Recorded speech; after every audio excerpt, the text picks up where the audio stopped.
हरि ओम तत्सत् श्रीमते रामचंद्राय नमः।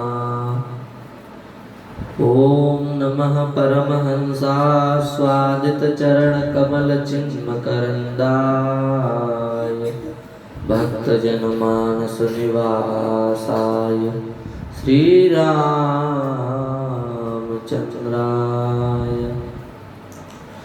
वागीशायस्य वदने श्रीलक्ष्मीर्यस्य च वक्षसि यस्यास्ते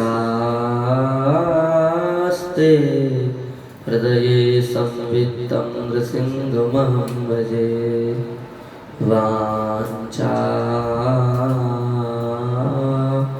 कल्पतरुभ्यश्च कृपा सिन्धुभ्यैव च पतितानां पावनेभ्यो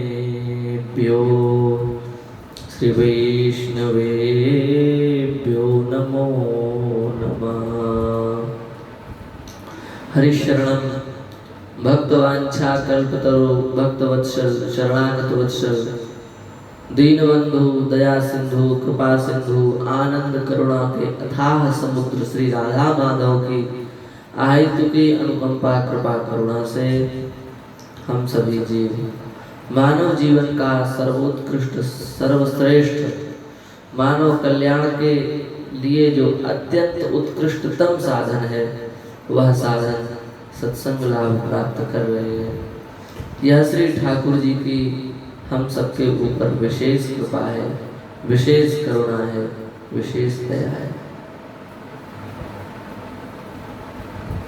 भगवान जब जीव पर अहेतुकी कृपा करुणा करते हैं तब मानव जीवन प्राप्त होता है और इस मानव जीवन का उद्देश्य केवल भगवान की प्राप्ति, इसके अतिरिक्त और कुछ नहीं है।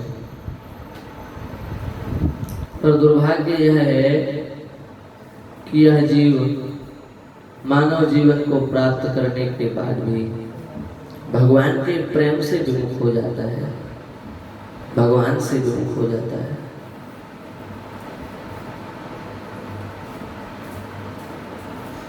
इसका क्या उपाय है? भगवान की प्राप्ति का क्या साधन है? 3 मार्ग है, ज्ञान मार्ग, भक्ति मार्ग, वैराग्य मार्ग। गोस्वामी जी ने तो कह दिया ज्ञान पंथ कृपाण के धारा। ज्ञान मार्ग सहज सरल नहीं है, वैराग्य की भी यही स्थिति है। क्षीराणि किम पथिन संति संति भिक्षाम नैवांग विपाक परिवृत श्रमितोप्य शुष्यन् रुद्धा गुहा किमुजितो वतिनोपसन्नान कस्मात् भजन्ति कवयो धन दुर्मदान्धान। इसका नाम है वैराग्य। संसार से सर्वथा निष्प्रय हो जाए, सुख दुख दोनों में सम हो जाए, हानि लाभ दोनों में सम हो जाए, मान अपमान दोनों में सम हो जाए, इसका नाम वैराग्य है। सर्वशस्त्रौ च मित्रे च तथा मानापमानयोः शीतोष्ण सुख दुःखेषु समः संग विवर्जितः तुल्य निन्दास्तुतिर्मौनी संतुष्टो येन केनचित् अनिकेत स्थिरमतिर् भक्तिमान में प्रियो नरः। भक्तिमान में प्रियो, ऐसा जो भक्त होता है वह भगवान को अत्यंत प्रिय होता है। जो शत्रु मित्र में समता का व्यवहार करे, मान अपमान में समता का व्यवहार करे, ठंडी गर्मी में समता का व्यवहार करे, आसक्ति से सर्वथा विनिर्मुक्त हो जाए, निंदा स्तुति में सम हो जाए, किसी भी प्रकार से ये इन प्रकार से संतुष्ट हो जाए, संसार में उसका कोई वैरी ना हो, स्थिर मति हो, भगवान कह रहे हैं उसे वैराग्यवान समझना चाहिए। क्या हम लोग वैराग्यवान हैं? नहीं है। भक्ति मार्ग की बात कर लो, भक्ति किसे कहते हैं? बोले तैल धारा बदविच्छिन्न भाव से आहरनिश जो चलती रहे उसका नाम भक्ति है। 23 घंटे 59 मिनट 59 सेकंड हमसे भक्ति बनी, एक निमिष के लिए हम भक्ति से विमुख हो गए, हमारा भक्ति मार्ग बिगड़ गया। क्या हम भक्त हैं? क्या हम ज्ञानी हैं? क्या हम वैरागी हैं? तीनों में से हम एक भी मार्ग में सच्चे सिद्ध नहीं हो सके, तो हम जैसे दीनहीन को अब भगवान की प्राप्ति कैसे हो? ये प्रश्न है।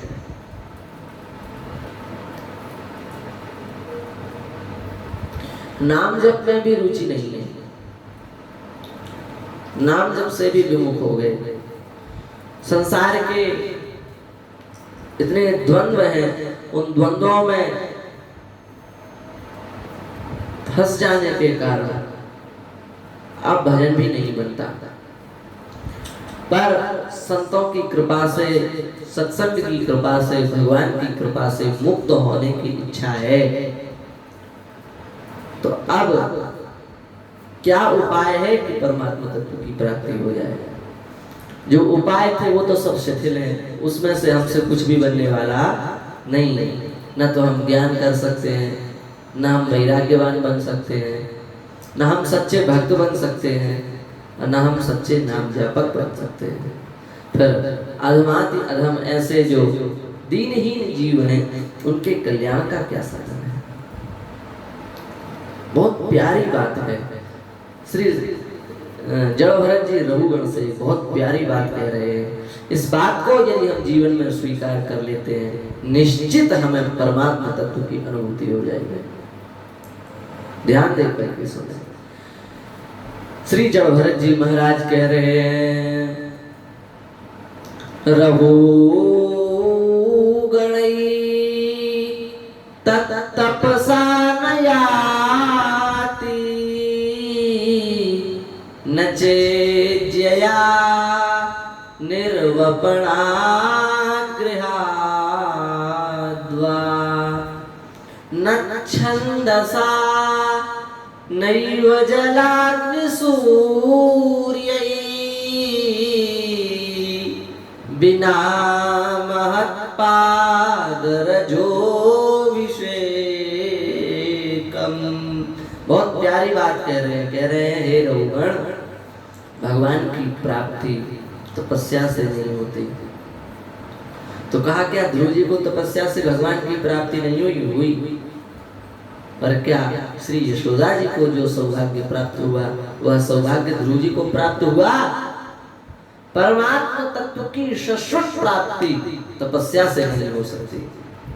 नचेज्यया, इज्या यज्ञ आदि से भी उस तत्व की शाश्वत प्राप्ति नहीं हो सकती। निर्वपणात् गृहाद्वा, घर छोड़ देने से भी उस तत्व की अनुभूति नहीं हो सकती। वेद पढ़ लेने से भी उस तत्व की अनुभूति नहीं हो सकती। सूर्य अग्नि इत्यादि की उपासना करने के बाद भी उस तत्व की अनुभूति नहीं हो सकती।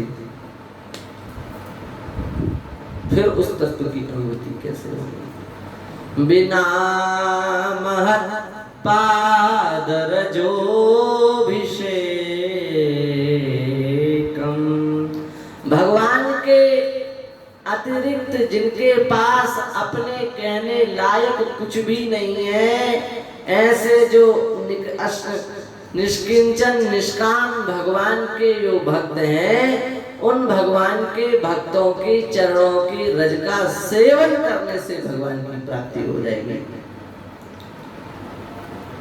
ये है सिद्धांत की बात।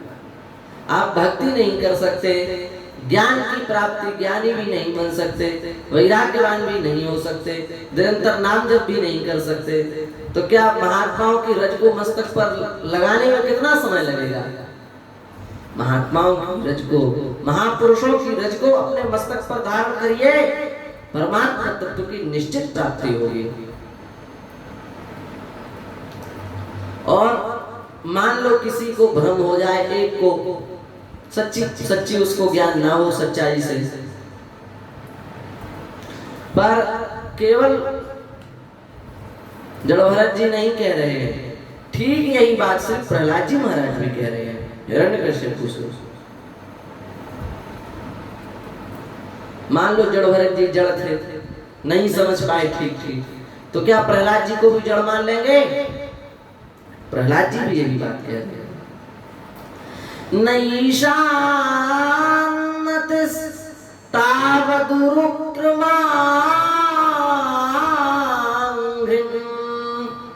स्पृशत्यनर्था पगमो यदर्थः महीयसां पादरजोऽभिषेकम्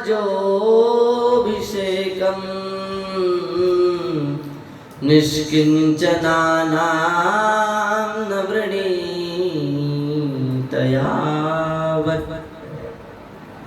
प्रहलाद जी कह रहे हैं भगवान के चरणों में बुद्धि तब तक नहीं लग सकती जब तक जो निष्किंचन महापुरुष हैं उनके चरणों को जब तक उनके चरणों की रज को जब तक जीव अपने मस्तक पर धारण नहीं करेगा तब तक उसको परमात्मा तत्व की अनुभूति होने वाली नहीं है। पूछा है हिरण्यकश्यपु ने तुम्हारी ऐसी उल्टी बुद्धि कैसे हो गई? उन्होंने उत्तर दिया मतिर्न कृष्णे परतः स्वतोवा। भगवान में बुद्धि अपने आप भी नहीं लगती, किसी के लगाए जाने से भी नहीं लगती। अपने आप लगती होती भगवान में बुद्धि। लोग कथा सुनने क्यों जाते हैं? घर पर बैठ करके ही माला कर लें, कथा सुनने की क्या आवश्यकता है? और यदि लगाने से लगती तो कथा सुनने इतने लोग जाते हैं, क्या सब भजन करने लगते हैं? नहीं करते। न तो खुद करने से लगती है और न किसी के समझाने से लगती है। तो भगवान में बुद्धि कैसे लगती है? भगवान की प्राप्ति कैसे होती है? बोले नैषाम मतिस्तावदुरुक्रमाङ्घ्रिं स्पृशत्यनर्था पगमो यदर्था महीयसां पादरजोऽभिषेकं निष्किंचनानां न वृणीतयावत्। कितना भी ध्यानी ज्ञानी वैराग्यवान तपोनिष्ठ व्यक्ति क्यों न हो, जब तक महापुरुषों के, भगवान के निष्किंचन भक्तों के, भगवान के जो निष्काम भक्त हैं, भगवान के अत्यंत प्रेमी जो भक्त हैं, उनके चरणों की रज को जब तक स्वीकार नहीं कर लेगा तब तक उसे परमात्मा तत्व की शाश्वत प्राप्ति नहीं होगी, नहीं होगी, नहीं होगी। और कैसा भी जड़ से जड़ क्यों न हो, यदि श्रद्धा विश्वास पूर्वक भगवान के भक्तों के चरणों की रज का सेवन करेगा तो निश्चित ही एक दिन उसको परमात्मा तत्व की शाश्वत प्राप्ति हो जाएगी। यह हमारा कहना नहीं है, यह श्री जड़भरत जी और श्री प्रहलाद जी जैसे महाभागवतों का कहना है। इसलिए इस बात को सच्चाई से स्वीकार करके हमें महापुरुषों का प्रेम पूर्वक, श्रद्धा पूर्वक, विश्वास पूर्वक उनका आश्रय लेना चाहिए, उनकी रज का सेवन करना चाहिए। यह वृंदावन की रज महापुरुषों के चरणों से ही अंकित है। इस वृंदावन की रज का हमें सेवन करना चाहिए। निश्चित ही हमें हमारे भीतर प्रेम प्रकट हो जाएगा और जब प्रेम प्रकट हो जाएगा तो बिना प्रेम के भगवान मिलने वाले नहीं है, और सच्चा प्रेम हो तो भगवान दूर रहने वाले नहीं है, तत्काल भगवान प्रकट हो जाएंगे। इसलिए भैया अधम से अधम जीव को भी भगवत प्राप्ति की यदि इच्छा है तो बस एक ही साधन है, महापुरुषों के चरणों में प्रेम, उनके चरणों का आश्रय, उनकी रज का आश्रय। इसको हम लोग केवल सुने नहीं, अपने जीवन में धारण करें, सच्चाई से महापुरुषों के चरणों की रज का आश्रय लें, बस फिर हमारा कल्याण हो जाएगा। इसी भाव के साथ श्री ठाकुर जी के चरणों में बारंबार दंडवत प्रणाम निवेदित करते हुए हम अपनी वाणी को विराम देते हैं। श्री वृंदावन बिहारी लाल की जय।